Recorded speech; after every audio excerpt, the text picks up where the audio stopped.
क्या आप भूतिया घरों के बारे में सुनना पसंद करते हैं? आज हम आपको इटली के लेक कोमो के पास स्थित विला दे वेची के बारे में बताने जा रहे हैं, जिसे रेड हाउस भी कहा जाता है।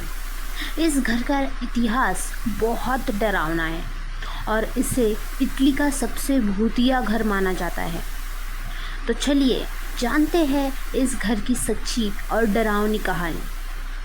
विला दे वेची का निर्माण 1854 से 1857 के बीच काउंट फेलिसे दे वेची ने किया।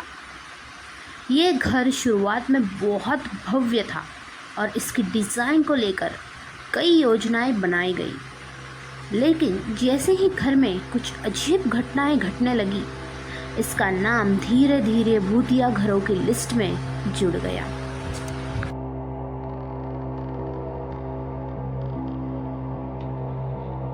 घर के आसपास के लोग बताते हैं कि ये घर एक समय में बहुत खूबसूरत था, लेकिन अब ये खंडर में तब्दील हो चुका है।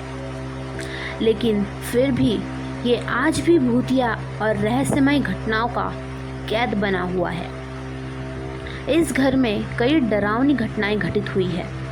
एक प्रसिद्ध घटना में एक मेहमान रात को घर में रुका था।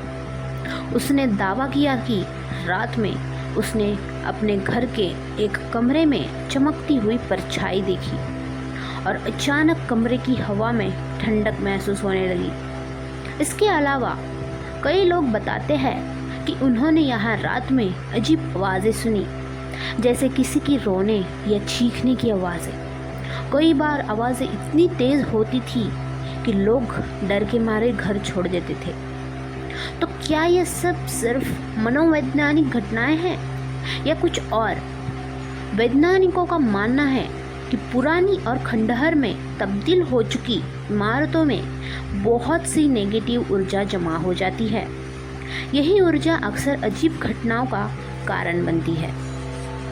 लेकिन कई साइंटिस्ट ने यह भी कहा है कि अगर कोई घर लंबे समय तक खाली रहे तो उसकी दीवारों में नेगेटिव ऊर्जा भर जाती है, जो बाद में इन डरावनी घटनाओं का कारण बन सकती है। तो क्या विला दे वेची वाकई भूतिया है?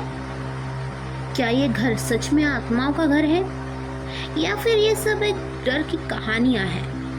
हम जानते हैं कि ऐसी जगहों पर अक्सर असामान्य घटनाएं होती है, लेकिन क्या आप मानते हैं कि यहाँ सच में भूत प्रेत जैसी कोई चीज़ है या फिर सिर्फ लोगों का भ्रम है? हमें नीचे कमेंट में बताएं।